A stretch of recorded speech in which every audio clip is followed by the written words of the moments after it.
Welcome to Thrones and Scones. It's your weekday morning podcast where we talk about Game of Thrones over breakfast. Happy hump day to who? To no one, as that is the episode we're focusing on today. Season 6, episode 8, No One, and Peanut Butter and Jelly Scone. It's Tony, Hans, and Jeremy in with you. Hello, boys. Welcome to your midweek. Midweek, Ep 8, great. Ep 8, great.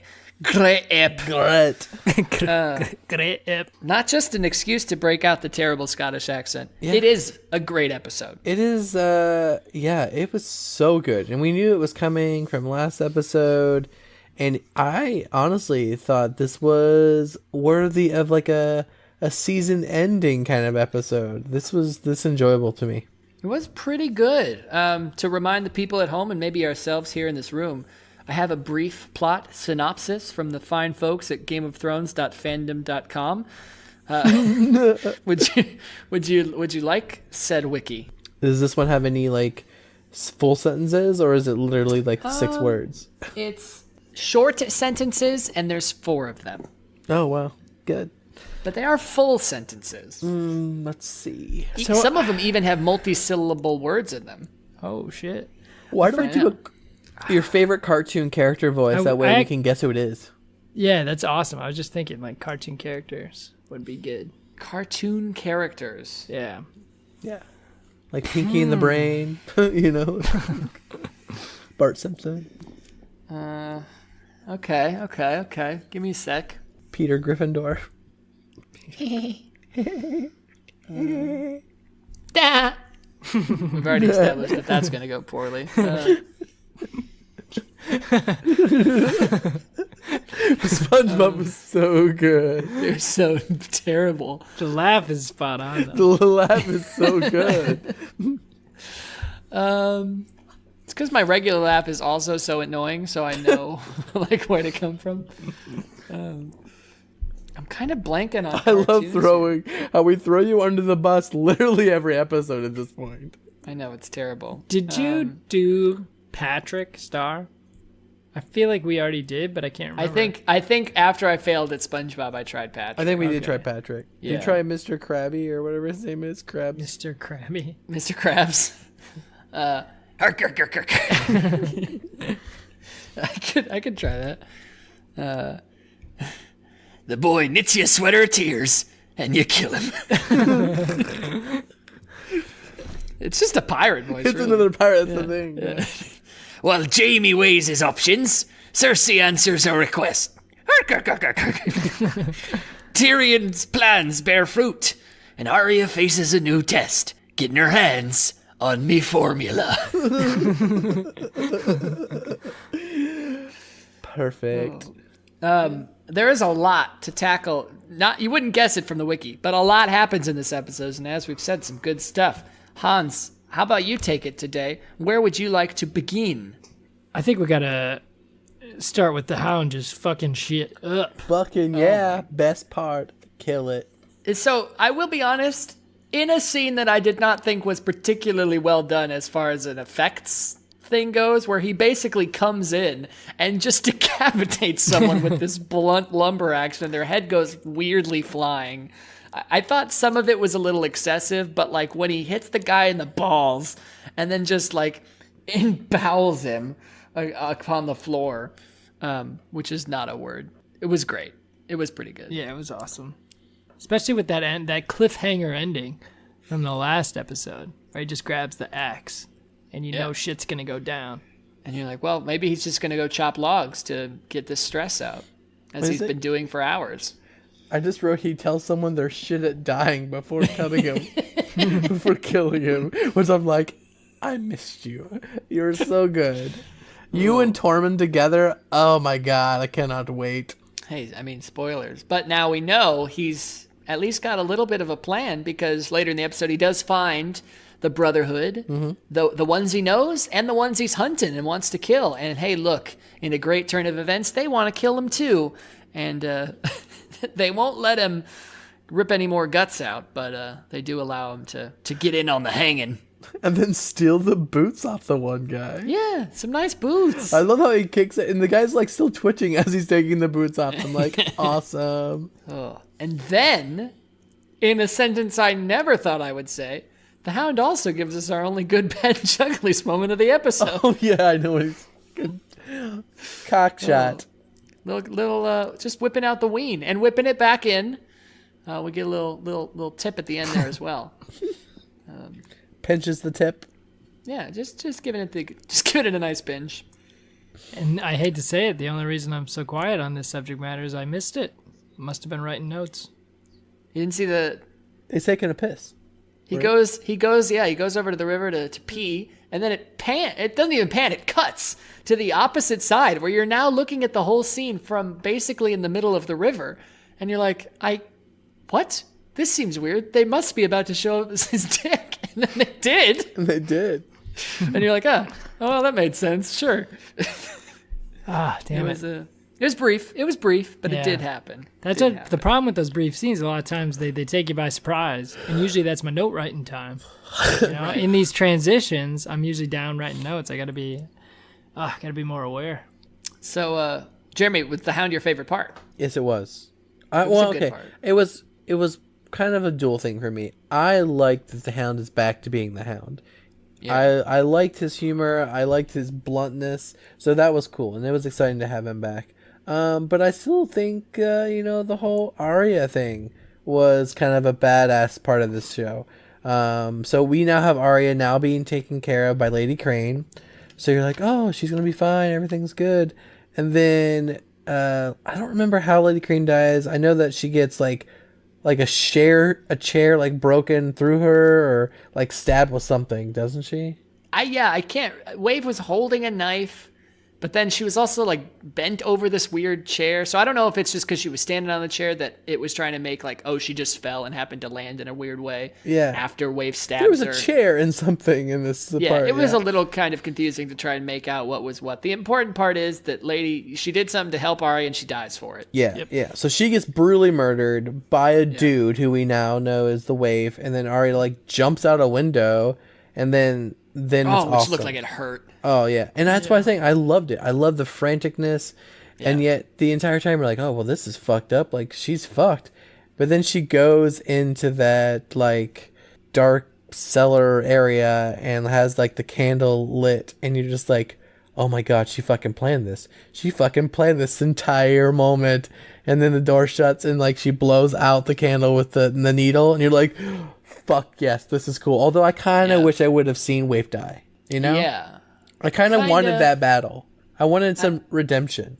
I think in a thing like Stannis, where it didn't make sense not to show it, I think that the argument can be made that this one was made to set up a cooler moment. Yes. Yeah.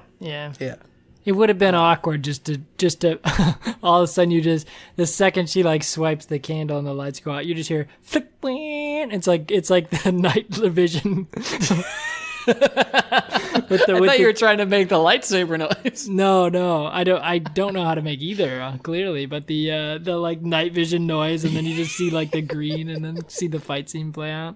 Would have been, yeah. I mean, wouldn't have made sense. But I also get the worst part of this show or this episode for me with Jaqen, because now he tells her that she has passed the test and is now a no one. I'm like, wait a minute. So the entire time, all she had to do was kill one of the faceless people to become one? Well, I don't think that that's the way the test was going, but I think she kind of learned it along the way, and kind of made that test in a roundabout way, because that seems like a shitty way of recruiting people, right? What I think they're going for is, as Waif alludes, another name's been given. Arya's got to die now. And Arya instead puts somebody in her place. And so Jaqen's like, this is what we do. We are not people. We are interchangeable. And so it's kind of like that lesson learned. But I do have a question for you guys. I have very split thoughts on the matter. My original thought was always this is not the end of the Faceless Men and Arya. Meaning that they're fucking coming for her. because she knows their secrets and she's a deserter. And spoiler, she takes some faces as well, which has to be a no-no. But as of right now, Jaqen kind of even gives a nice little smile, lets her go. Okay, bye-bye. And I had always thought that they would be the death of Arya. Come back, and maybe they will. I don't know. But I'm starting to now think, when I rewatched it another time, we kind of get Jaqen maybe approving of the choice, like knowing that he's not able to make it, but knowing that, she can do good things with the gifts that she's been giving. And I think beyond that, even recognizing that maybe there is this, which we've already seen with Jaqen, this life for a life. She's giving him, by kind of drawing that sword back when he walks into it, she's giving him his life, and maybe he's giving her hers. I agree with your second, because with the whole taking faces, I think she has a skill set to make faces as well. So I don't know necessarily if she's taking the faces from the hall. Right? Which is fair. Maybe she's not. Right. Yeah. I mean, because she knows how to prepare bodies and those things. And I don't think it's not like we see the faces in the future episodes so far that we've seen her use prior. So I don't make that connection as quickly. That's fair. And I agree with you in the Jaqen thing, because it's like when he tells her that, he tells it kind of like as a, I mean, I guess, you can do this. You're one of us now. And she's like, no, I'm this person. And like, he smiles at her like, yeah, I know. I've been trying to tell you that for like the last fucking, 10 episodes. Get it? Yeah. Right? Like, he's excited that she now understands that, yes, she isn't no one. She's Arya Stark. But now she has a skill, and now she can do something with her life. I'm just thinking there's no organization on the face of the planet that would train you in their very secretive ways and then just let you bounce. I think Jaqen has become her teacher more than a comrade in that way, right? Like that he sees this young woman, he appreciates that she saved his life and sees the potential to make her or give her a skill set and does those things. You're still, I think, working under the assumption that she's even having the conversation she's having with the same guy. Well, what if the waif? I mean, that was the other thing the entire time watching this is the waif could be different people every time. So right. We have multiple people hating her. So did she even kill the waif? No, I think no. Especially now that the waif's face is But the waif's face is bloodied and all those, suggesting that it wasn't just a mask.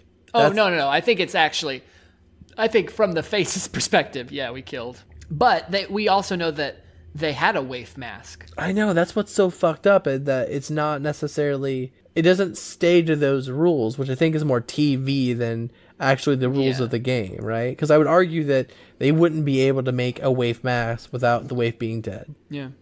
No clue, man. But there's magic too, maybe, so who knows? Yeah, I don't. And maybe that thing was a fever dream, and we don't know. I don't get any of that shit. That one scene kind of ruined all logic of the faceless peeps for me. They gotta be mysterious, man. But still, best part.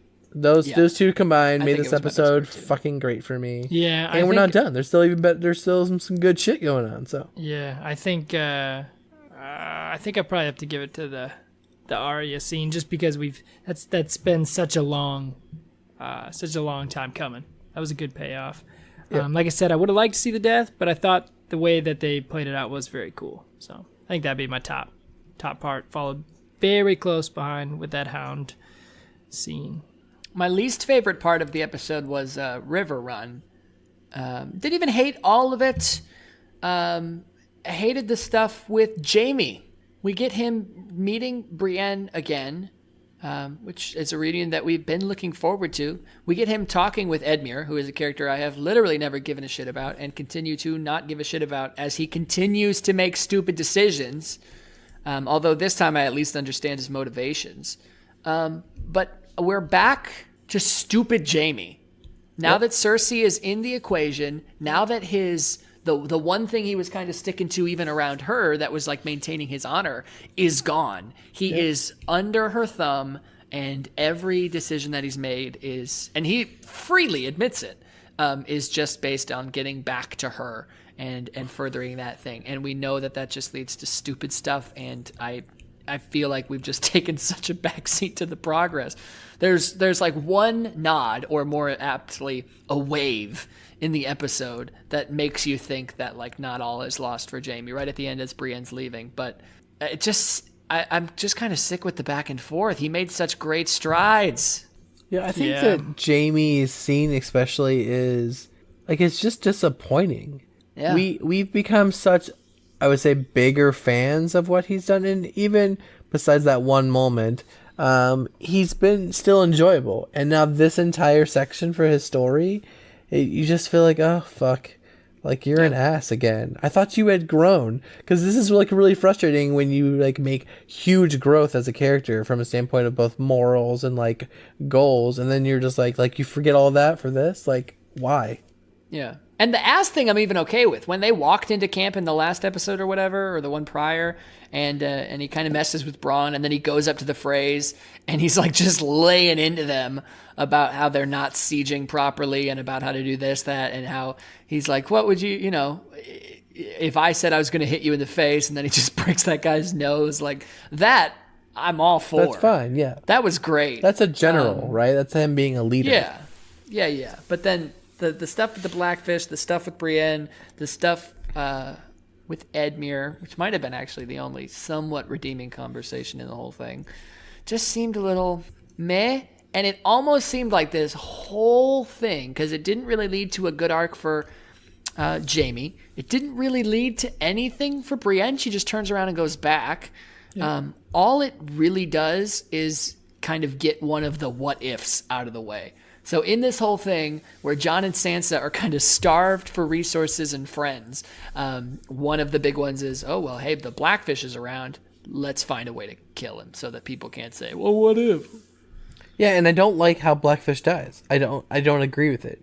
After he knows that if he goes in the boat with them, he escapes and, again, is able to rally. I mean, he still has a name behind him. He still have loyalty. The fact that he goes to die in his home seems kind of, I don't know, seems a half-assed way to go.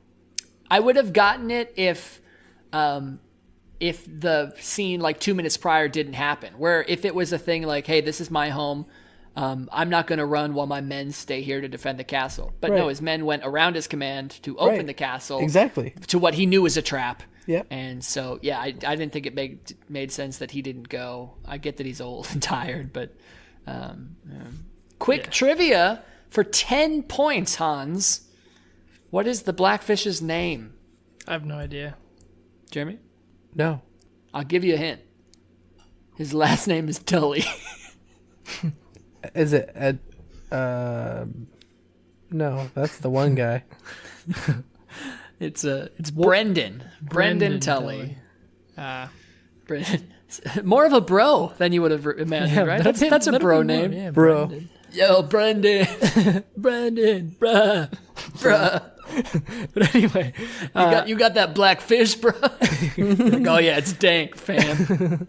I think the show, even just to speak to Jaime real quick, I think the show even points out very deliberately that Jaime is back to being just kind of a dick, or back to being an arsehole, with the fact that they make a direct callback to one of his most dickish moments when he flat out re-quotes himself in this episode saying things we do for love. Mm-hmm. So that's actually interesting. I didn't make that connection. Don't know. And again, I think we know with Jaime's arc, we need him to kind of reinvest in Cersei for the future, right? It does pay off well. Yeah.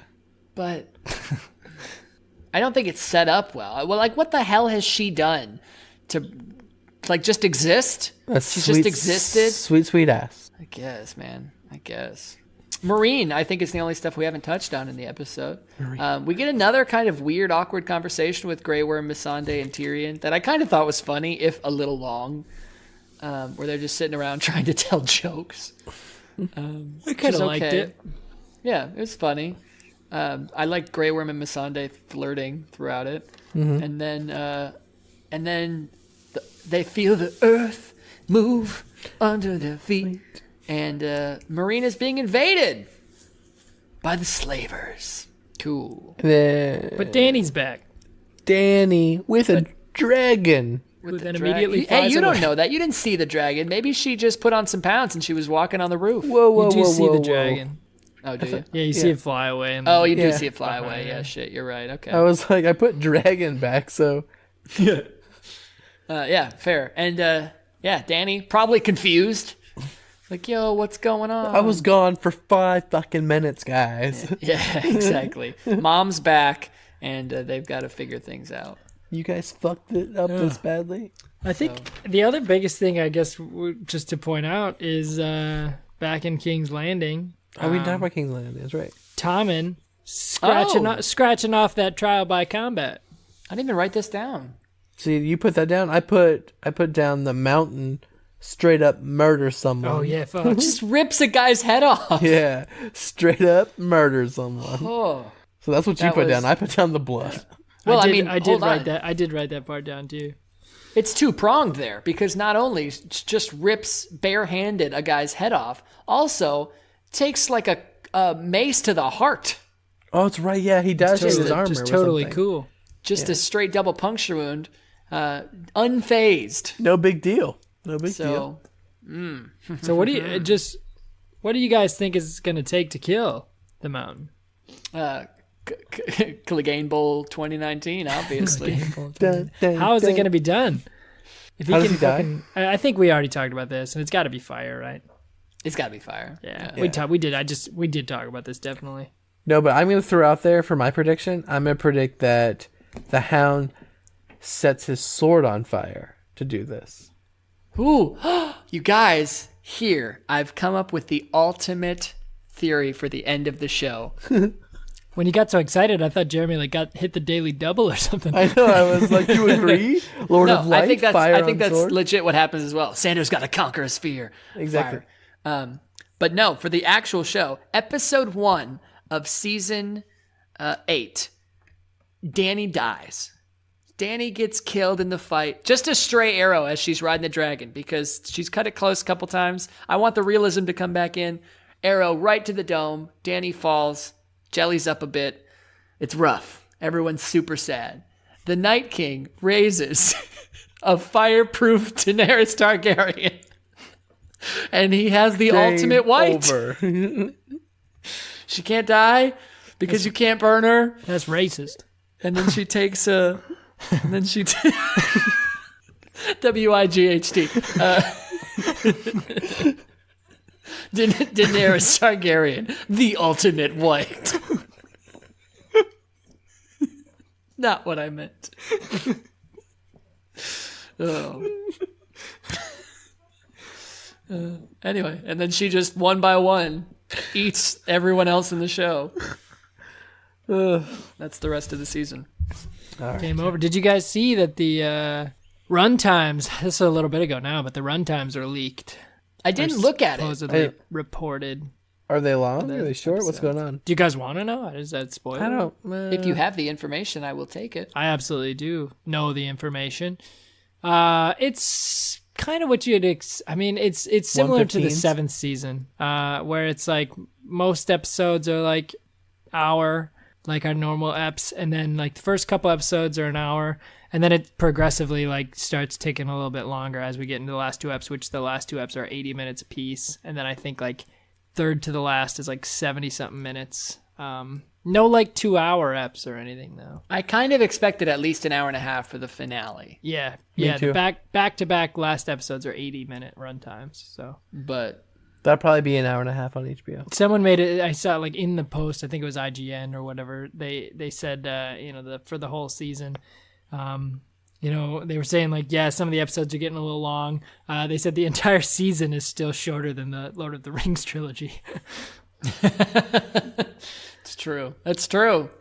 Yeah, I was thinking, I was like, oh, they should just have done this and then have had one movie to end everything, like one proper movie. But in everything but length, aren't they at this point? Yeah, Like they're they're- spending as much as a movie on these They're so episodes. good. So it's probably not necessary to do. We know there's Anyway. coming. There's going to be spinoffs. Do you think there's going to be anything will be. past this? Well, it depends on how it ends. So, but still, do you think there's going to be something? Well, I don't want to watch the Real Housewives of White Walkers, where it's just The White Walkers hanging out with their identical twin White Walker brothers. What are you doing today? Meh. and identical White Walker wives. Yeah, exactly.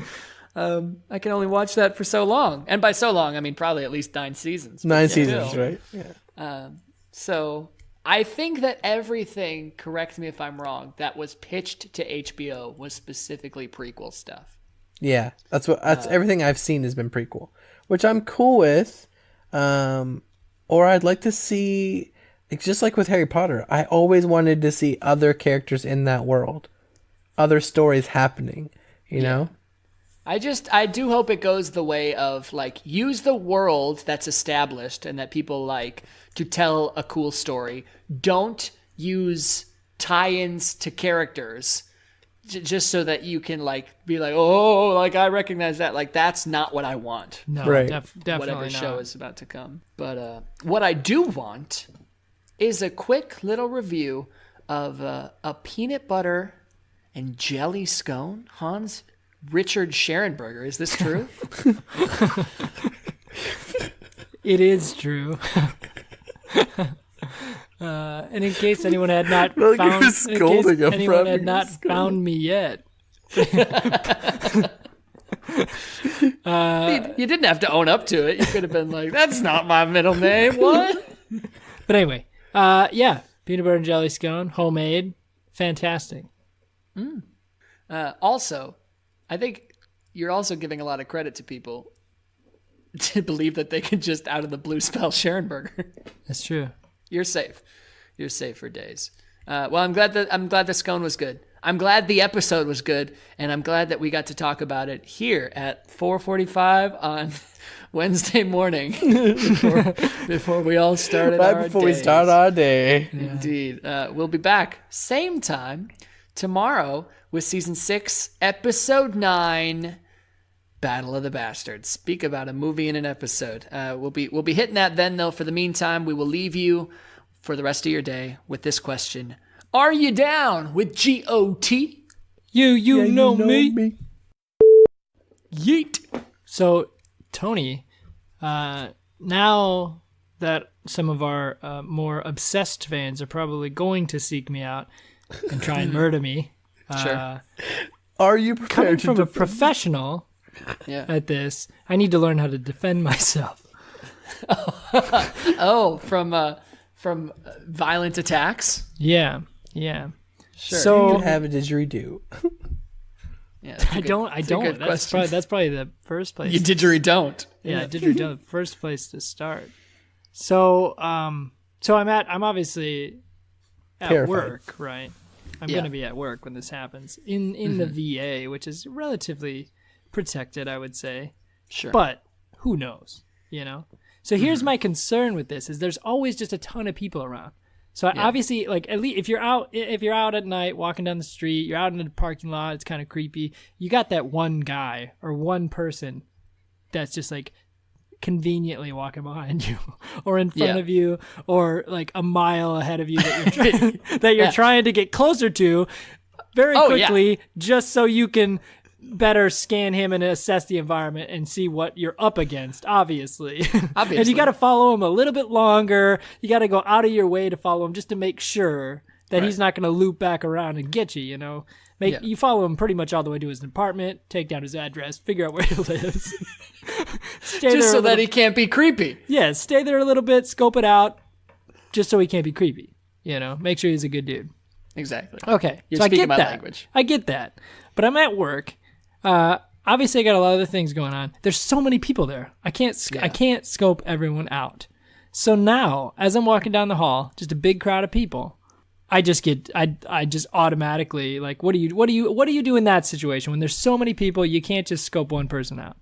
So someone's coming at you to attack you, or what are you trying to ask? You trying to escape? You're trying to So I'm fend off asking a you, vagrant? how do I assess this situation? Because I'm just assuming everyone's going to attack me. Okay, but they are. That's the thing.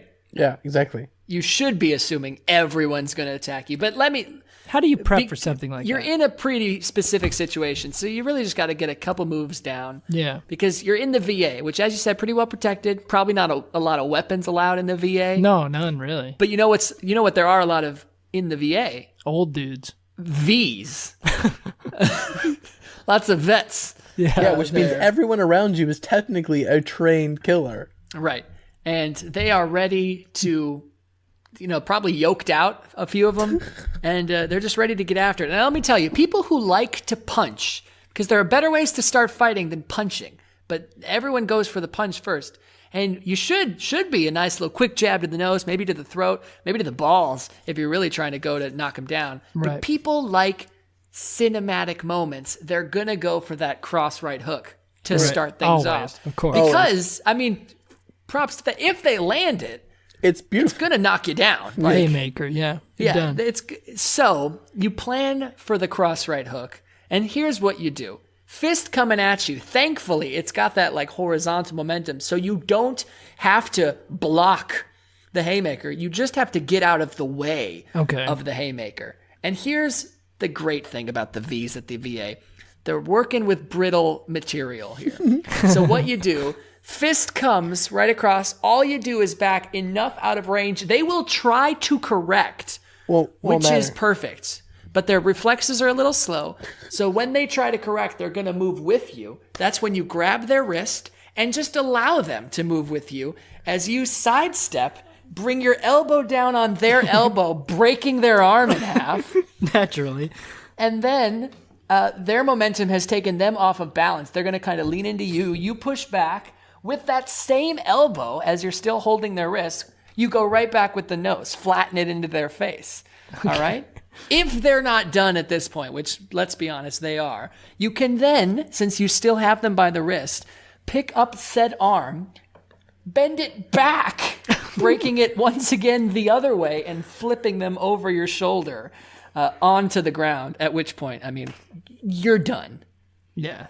No, I feel like I feel like the reason I respect this action so much is because there's just enough brutality there that this crowd, the rest of these guys are gonna think twice before they come in on this. So I think that's good, and just really put them in their place. Yeah, and it's going to make it is a little graphic and a little brutal, but it's all by design.